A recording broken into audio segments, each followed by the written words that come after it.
Welcome back. Right now we're going to do 11.4 for hyperbolas centered at h and k. So the only major difference here from the previous section 11.3 is that now we want to include points that aren't at 0, 0, and our h and our k values are going to adjust it. So it's going to move it like left and right, up and down. They're still going to be the opposite, similar to how they were for circles and parabolas.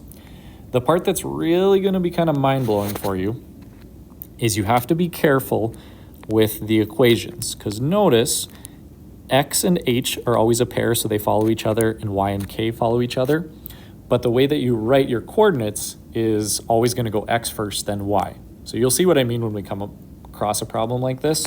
But if y is in the first spot, that means that it's going to open up and down. So notice how y is first here, and then the hyperbola opens up and down. But if x goes first, then it opens left and right, just like it did before. And we want to remember that our a squared value is the first number, b squared is the second, and then we can use those two together in our a squared plus b squared to find c. So let's jump right into a problem here. In fact, we're going to skip this one because it just does not graph the best. So let's jump down here to this one, which is a little bit easier to start out with. X plus 2 squared over 16, and then y plus 3 squared over 9 equal to 1. In this case, your center would be at, because it's x first, it goes h and then k. And remember, these are flipped. So we would have minus 2, minus 3. So I'm going to go left 2, down 3 to get my center point. A squared follows the first number, b squared is the second. So a would be 4, and b would be 3. Since this is going left and right, because x is first, I forgot to mention that. I'm just going to make a note. So then it goes 1, 2, 3, 4 to the left, 1, 2, 3, 4 to the right, and those are going to be your coordinates. And then our actual physical coordinates that I just graphed are -6, -3, and 2, -3, because I went 4 to the right of our center. Then I also need to go up and down. 1, 2, 3. 1, 2, 3. I'm going to go ahead and put these here. Make the box like you probably just watched in the last video. And then we're ready to create our asymptotes.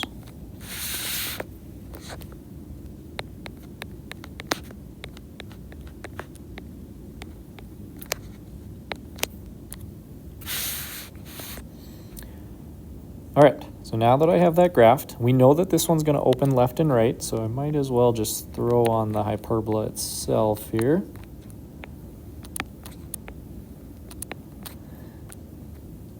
There's two things that are going to be a little bit trickier here. Writing the foci coordinates and writing the asymptote is different. Now we do want to include these points here. Notice I have the y1 and the x1. Where these are going to come from is your center. So we're going to use the center points, and we're going to substitute those in for y1 and x1. So it's going to go y minus, this is x, this is y, so we're going to treat this like x1 and y1. It's also the h and k, but we're going to use the same values. So it becomes y plus 3, because notice it's y on that side. And then our slope is plus or minus. Now I need to look at the dimensions of the box. So it goes up by 3 and over by 4. So it's 3/4, parenthesis x, and it would be, oh, I forgot to put plus 3 there. It should be plus 2. The reason it has to be plus for both of those is because they're negative in the center. So now that we have that figured out, now we're ready to do the foci. The foci, we're going to do off to the side here. A squared plus b squared equals c squared. 16 plus 9 equals 25. So the square root of 25 is 5, so c equals 5. Therefore, when I go left and right by 5, because I want to follow the opening of my hyperbola, those coordinates would be -7, -3, and 3, -3. You can count that out if you need to, but we're just going 5 units to the right and 5 units to the left of our center. That's where I'm getting those. Okay, just making sure that I didn't forget anything. So now I do want to go back to this problem, now that we've seen that, and just make note of a couple things. So the reason I wanted to skip this right away is because when you graph this one, unfortunately, it is not well designed to fit on here very well. So the center on this one, though, is what I really want to emphasize. Notice it's y first. Y and k go together, and x and h go together. So the center point, I know it's confusing, but it would go 3 first and then 9, because k comes second. And it's the opposite of -9 and -3. Okay, so that's just something I wanted to make a note for. We can do one more graphing, but I'll do it separately because this one just doesn't fit very well. This one is also not great.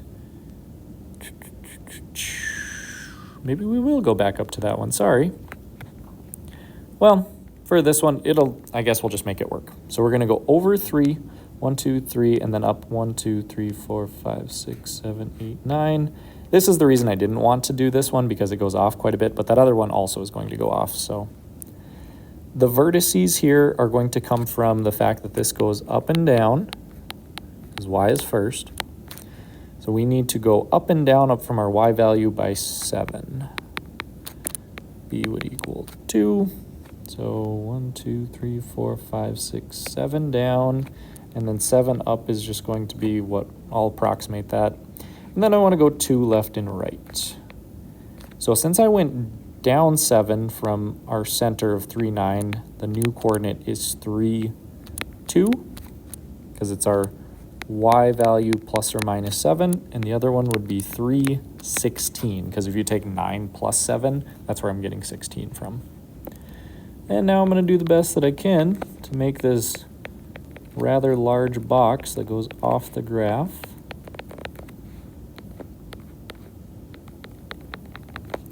And then I'm going to draw in my asymptotes. Doesn't have to be perfect, especially because it goes off. Okay, so now I have that. And then when I graph this, my rise over run is using the 7 and the 2. So this is our equation. It's going to go y, I'm doing the asymptote first, minus 9, remember I'm using my center point for the y1 and the x1, is equal to plus or minus, it would be 7 over 2 x minus 3. Now we're ready for the foci part of this. Also, since this is opening up and down, do the best that you can, but just show that it's going like this to some capacity. Now I need to get the actual foci. So a squared plus b squared equals c squared. 49 plus 4, which is 53. So the square root of 53 is equal to our c value. Square root of 53, slightly bigger than 7. So probably 7.2, 7.3. So I'm just going to go from the center above and below by 7. And the way that the foci coordinate works is you just add and subtract either to the x value or the y value of your center. In this case, it's going to be 3, 9 plus the square root of 53, and 3, 9 minus the square root of 53, because 53 doesn't break down anymore. And now we have it all graphed. We have our points written. Just double check everything here. Yeah, so now let's go ahead and try a word problem. This one here says find the standard form of the equation with the hyperbola at the foci -1, 2, and 5, 2. So I'm going to graph those immediately. And then vertices at 0, 2, 4, 2. Because our vertices and our foci are going left and right, we can instantly assume that this is going to be an x minus h squared over a squared, and then y minus k squared over b squared equal to 1. The reason, again, is because it's moving left and right, we can assume our center is directly in the middle of those. So the center point here is pretty easy to identify. Looks like it is 2, 2. So now we have our h and our k values. Finally, we just need to think about how would we use the distance from our center to these. And be careful here because the closer point is the vertices, so that is the A value with 2, and the C value is 3. It's the distance from the center to each of those. So I'm going to use the Pythagorean theorem. I'm going to go A squared plus B squared equals C squared. So this would be 2 squared plus whatever B squared is equal to 3 squared. 4 plus B squared equals 9. Subtract by 4. And we get a B squared value of 5. We have everything we need now. So it goes x minus 2 squared, because remember this is your h and k, over 4, because we learned earlier that a was 2, and then it's y minus 2 squared over 5 equals 1. Because this is already squared, so that's why I'm using it here. I don't need to square it again. And then there's just one more I want to cover with you. Now we're going to try one without a graph. Feel free to draw in your own graph or look at another one to plot these points, but I'm just going to show you that it works this way. If you look at the distance between 0 and -4, if I were to add those values together and then divide it by 2, because I would just want to find the average of these two numbers is -2. So by finding the middle number, I actually know what the center is. The center would be 5, -2. You could graph that and visualize it if you don't quite understand what I'm doing here, but I'm just finding the average between those points.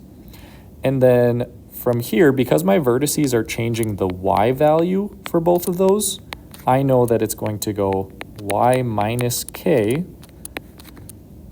over a squared, and then x minus h squared over b squared.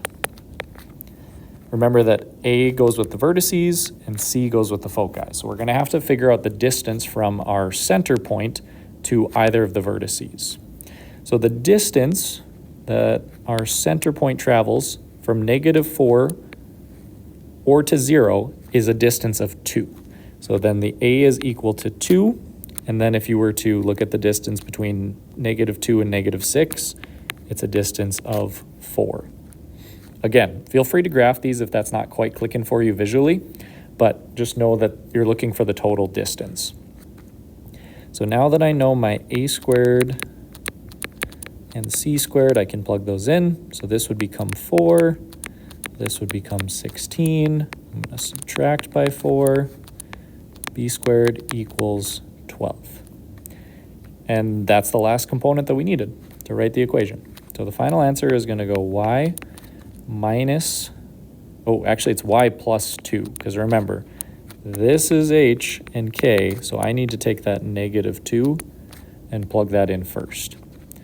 And then our a squared was 4, and then our x minus 5 squared over 12 equals 1. And that is it for this one.